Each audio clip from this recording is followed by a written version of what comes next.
smells bad. Hey guys, Coach Nikki here with Savory Sweet Freedom. Welcome. So it's that time of year again. Sick kid time of year. And you know what we're in, right? We're not going to talk about it, but we're not going to, no, don't click that knife, please. Sorry, I forgot one thing. Okay. You know what time of year it is? Yes. And Sorry, I forgot one. where's my juicer, Ruby? I don't know. Oh, here it is. All right. I That do time of this, year. Mama. I want to do this. Sick kids time of year. You need to take off this thing? Ruby went to school for one day so far. Hey, Bobby. And her school is closed for the next 17 days or 14 days, whatever it is. So make your own conclusions there. One day in school. She's not sick. Her teacher got sick. We don't need to tell everybody's business. I'm just saying. So I'm going to make Jicama if you're sicka-ma. What is Jicama if you're sicka-ma? Magic potion. My kids love it. It's literally fermented jicama. That's all it is. And I want to just show you quick how easy it is to make, okay? Everyone. So I bought 2 big jicamas, like about this size, okay? So like, the recipe calls for like 2 to 4 pounds, something like that. I'll post the recipe in the comments, or if you're watching from YouTube, like and subscribe and hit the notification bell so you know when I post new content. Hey Trina, I will post the recipe from what's her name? Donna Schwank. Her name's Donna Schwank. Her recipe. She's the queen of cultured, sprouted, fermented, non-THM world. This recipe is an FP though, if you are wondering. My kids don't really like regular jicama. They love fermented jicama. Jicama if you're sicka-ma. Okay, so what happens when you ferment jicama? The fermentation process makes the vitamin C more bioavailable to your body. Plus, it's loaded with probiotics. Yeah. So it's really good for gut health, and it's really good for absorbing vitamin C into your body, like really fast. So if the stomach flu hits your house, give everybody a shot of fermented jicama juice. No joke. It will stop it right directly in its tracks. If you have raw sauerkraut, it kind of does the same thing if you drink that juice. But the jicama juice, I think, is just more palatable for people. So I'm just going to finish. I cut up 1 jicama already.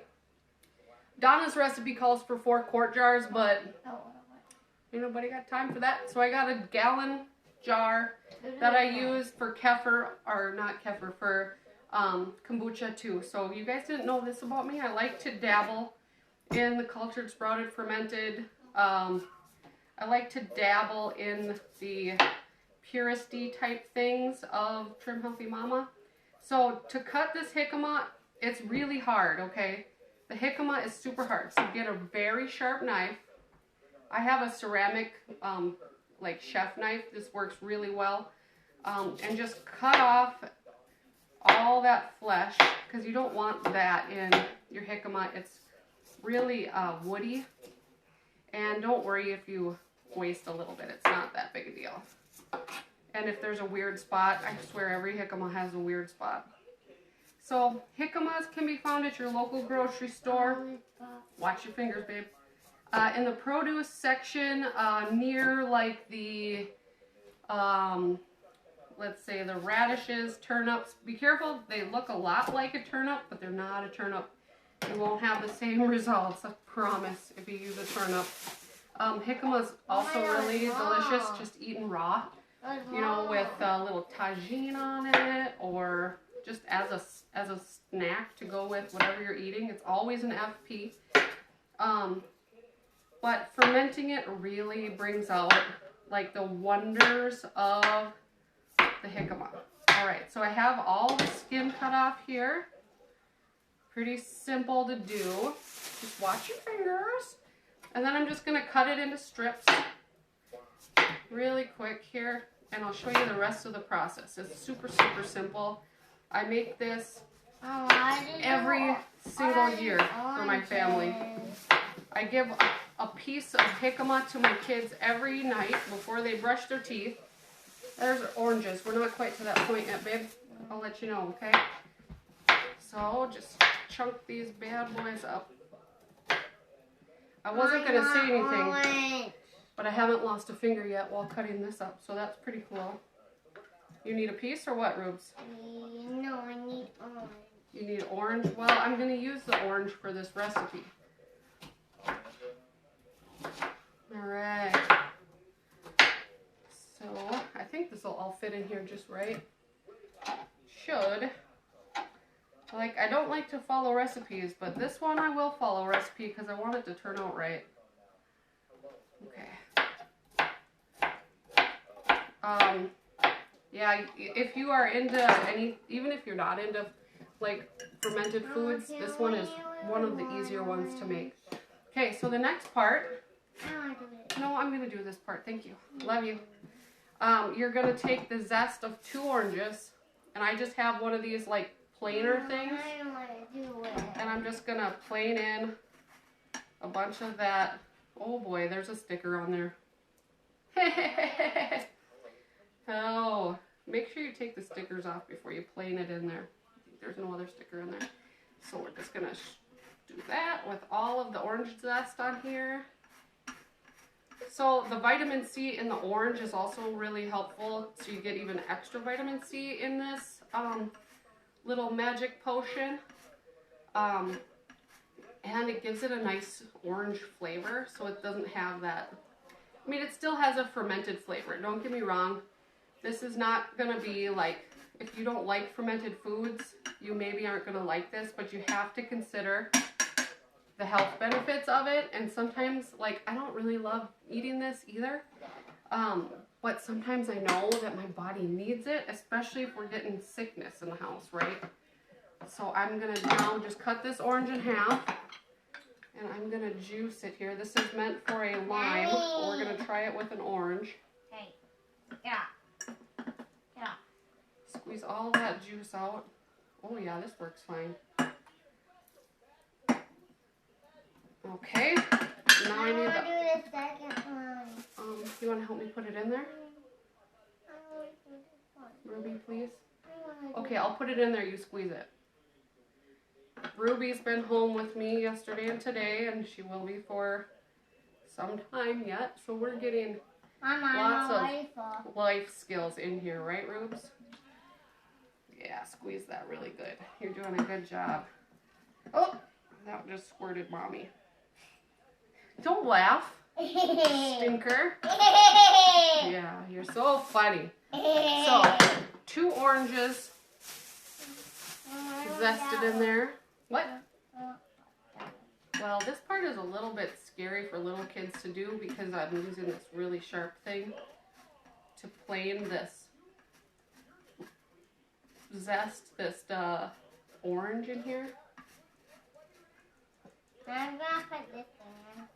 Oh, and I should tell you also, so before I started all of this, I got out a cup of water, and I got my starter culture in water. So I get my starter culture on Amazon. I'll show you that.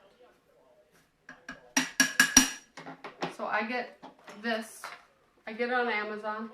I think you can get it at grocery stores too. Just starter culture, and she says 1/4 teaspoon, but I think there's like maybe 1/2 teaspoon in here, so I just use the whole thing. And then you just dissolve it in water and let it sit while you're doing the rest of the recipe, and that just kind of gets all the it wakes up all the little buddies. And I've had this box of starter for like 2 years. I just keep it in the refrigerator and it's fine. It's happy. So I think it's like $10 maybe for those cultures, $16, I can't remember. But I've made many batches of, okay, help me put it in here. Many batches of jicama. Now I squish it. Okay, squish it. Are you going to squirt me with orange juice again? Yeah. You stinker. Oh, you did. You got me. You got me again. Alright, so we got all the orange juice out of there. Made a little mess, but it's okay because we are washable. Right, Ruby? washable. Okay. Come on. And then the next thing we're going to do, we're going to add our cultures. I want to do this. So we're just going to dump these right over the I top. want to do this. Good job. Sorry. Thanks for your help. And then we're going to add I want to do this. 4 teaspoons of I wanna sea do salt. I it, just use Mama. Trim Healthy Mama salt. I want to do it. You want to help me dump it in? Okay, dump it in. I want to do 1, the next part. I want to do the next 2. part. I thought you were helping me count. I want to do the next part. 3. You want to do the last one? Okay, dump it in. 4 teaspoons of salt. Good job. Mama, you did it. I did it. And then what I'm going to do is just fill the jar up to about here with water. And then you let it sit on the counter until it starts to get bubbles in it. Like, looks fermented, right? Gets bubbles in it, then it's ready to go. Then I just cap it. I write the date on the cap, and I stick it in the refrigerator. It's good for like 6 to 9 months in the refrigerator for sure. It's probably better for longer than that, but it gets like kind of slimy. Some cheese. Okay, I'll get you some cheese in a second. Gets a little bit slimy after that 6 to 9 months, so you can still eat it, but it's just like, has a weird kind of thing going on.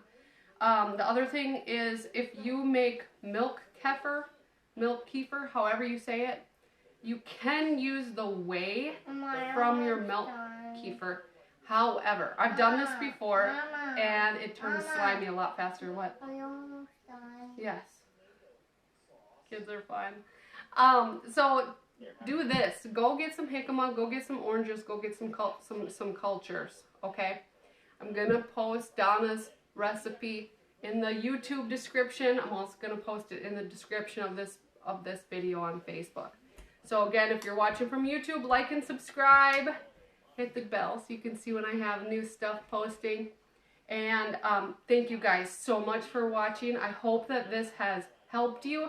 Hope you think about making some cultured vegetables for your family to keep them safe and healthy this cold and flu season. Okay? Thanks guys. I'll talk to you later. Bye.